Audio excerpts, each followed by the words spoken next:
Let's talk about the charge blade. One of the first things you might pay attention to is your charge icon up here below your sharpness gauge. This single-handedly makes the weapon seem really complicated off the rip, but we're going to try to break it down into individual pieces. The charge blade parts.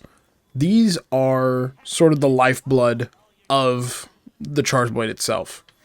You build these up by attacking a monster or by blocking attacks as well. But the fastest way to do it is by holding B while you're in sword mode without moving. This will let you do a charged rising slash.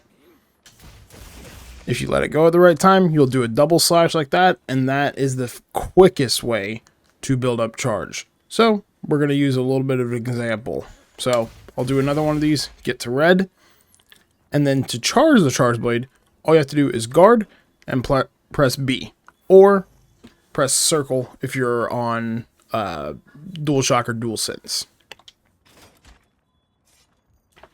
And as you can see, the files are now filled. They can get overfilled. We'll talk about that here in a minute. But for now, let's see how slow it is to charge the charge blade without using the charged attacks.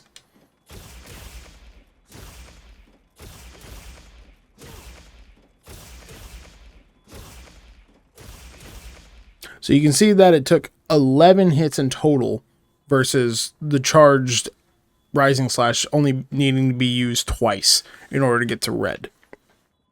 Red is the point where you will have maximum charge whenever you actually charge the blade. So we'll go ahead and charge it again. Now you can see that the files are now yellow. They are now overcharged. So with charge blade, you can fill up all your files twice. And all this does is amplify the effects of anytime you use one of the files. Or for charging the shield, it makes it last longer. So if you use 5 normal files, it'll last about half the time. Where if you use all 5 overfilled files, it'll last around 200-ish seconds, 220 maybe. And so 5 normally filled ones will last about 100 seconds or so. Now that we mentioned charging the shield, let's go ahead and show off how to charge the shield. You have a couple different options, but the one you'll probably get the most practice with is by charging your charge blade and then holding B during it. So now you see that it consumed all of our available files into the shield. That was a little bit slow, so let's show you what it looks like if we have files to charge into the shield, as it does make it a little bit quicker. So as you can see, if we don't have any files, we kind of wait for a second and then we're able to charge. Versus if you have files, that animation just takes a little bit less time overall. The next way to charge your charge blade is, let's have some charge. And then after any shield thrust, you can do a shield element boost out of that. So all you have to do is press YB after any attack and then hold right trigger and press YB again. As you can see, mid combo, we are able to do a shield element boost. The final way that you can get your shield element boost to go off is by doing any amped element discharge. Will let you cancel it during the animation with right trigger to do an elemental round slash. So as you can see up here, we can press YB to do an amped element discharge. If we cancel that, that'll also charge the shield. Just like that. So that will also consume all of our files and go into our shield. The main thing with charging the shield is it amplifies axe damage. So as you can see, the actual axe blade itself is the shield with the charge blade. This will make the damage go up a little bit more. And this will also allow us guard against heavier hitting attacks. And it'll also allow us to charge the sword. You can only charge the sword whenever the shield is charged. This does not take files, however. All you have to do to charge the sword is charge the blade, like we did with the shield, and then just hold Y.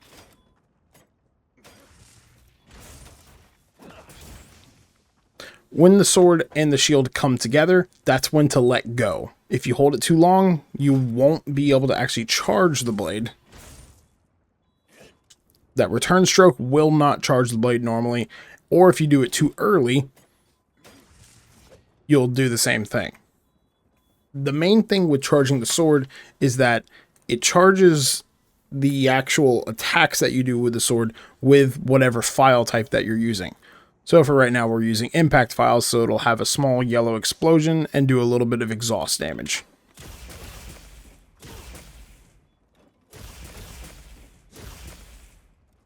The other thing too is whenever the sword is charged, your attacks will not bounce. So normally my sword would bounce off this back here, but we are able to just keep attacking through it, and the impact damage does still go through. The other part is whenever you are at red level for your files, normally if you overcharge your files even past that, so let's use an example. Whenever they flash red like this, normally all of your sword attacks will bounce off of a monster. But right now, we're able to go right through. And we still have that blunt sound effect, so that part is still present, but we are still doing full damage. And to give you an example of what it looks like if we didn't have the sword charged, see, every attack does less damage and it bounces off, consuming our sharpness really quickly. So that's the main thing with the sword and the shield. But now let's get into where all the big damage comes from. The axe mode. There's a couple ways to charge the axe. The first way to charge the axe is with your focus slash while you're in focus mode. Simply pressing RB and hitting any wound with this attack will make you charge your axe.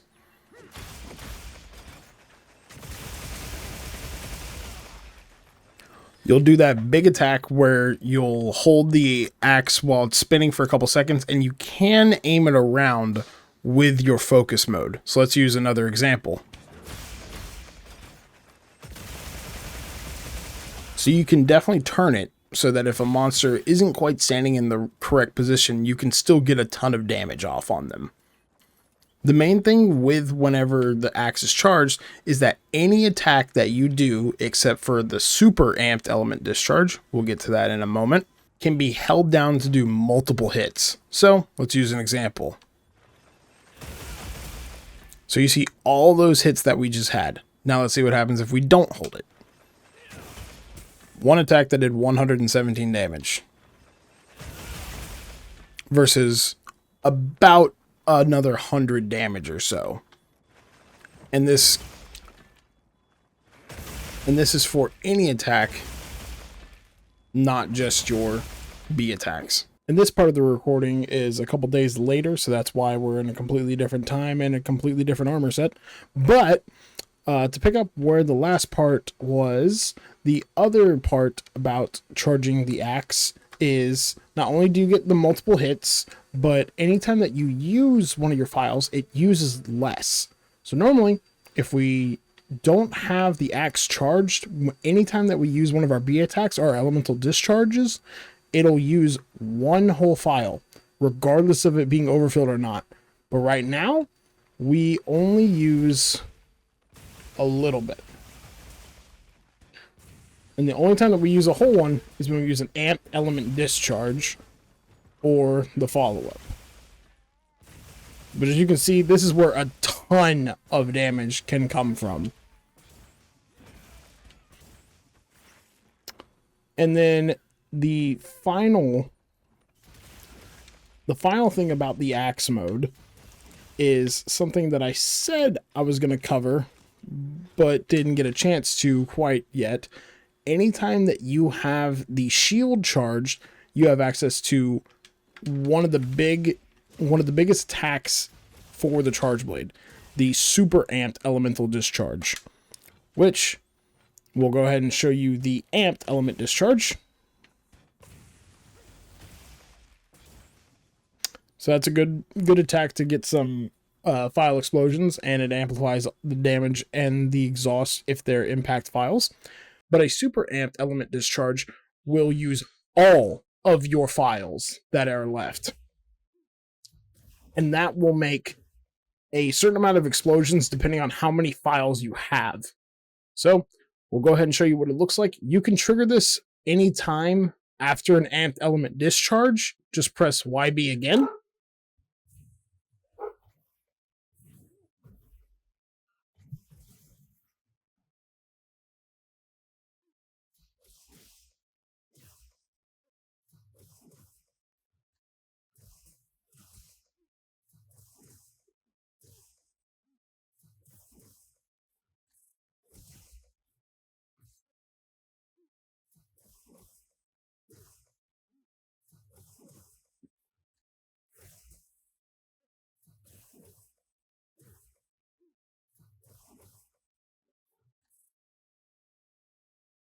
You can trigger this attack anytime after a amped element discharge. So we'll go ahead and show you what that looks like.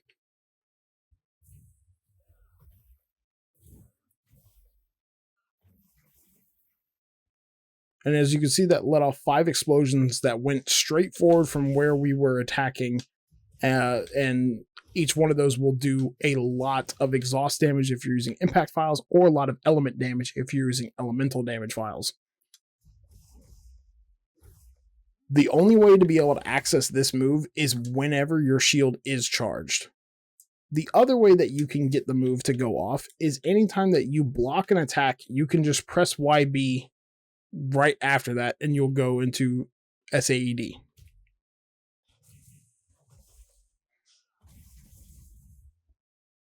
So that's a great opportunity to be able to, if you're having to play a lot more defensively and you know a monster's letting off a really big attack, then you can go ahead and let off an SAED just because you know that, you know, you're not going to get any sort of counter strike from it. There are definitely a lot more combos and small techniques here and there that can enhance your Charge Blade gameplay. I encourage you to be able to pick it up yourself and kind of experiment a little bit, see what works best for you. And that's basically most of the tips and tricks that I have for the actual Charge Blade mechanics itself. One of my favorite skills that I like to use with it is Focus and Load Shells. Load Shells in particular at level 2 makes this weapon be able to use its charges a lot faster, as well as get the files back even faster. So you can get up to full off of just yellow. So I'll go ahead and demonstrate. That gave us 5 files versus the normal 3, and we'll go ahead and use these files real quick to go ahead and show you what it looks like whenever we have red, because that's really where it's at. So here we go. We get straight into all 5 overfilled files, and that's really where the big kicker with Load Shells comes in, and also just decreasing the time that you are actually spent charging the Charge Blade. But that's basically all I've got in terms of tips and tricks for the Charge Blade. I encourage you to go out there and pick it up yourself. Definitely with some of what you've learned here, I'm sure you will be able to get a quicker grasp of it than maybe before. And if this helped out at all, guys, remember to like, comment, and subscribe for more. I appreciate you guys so much for watching this point in the video. I'll see you on the next one.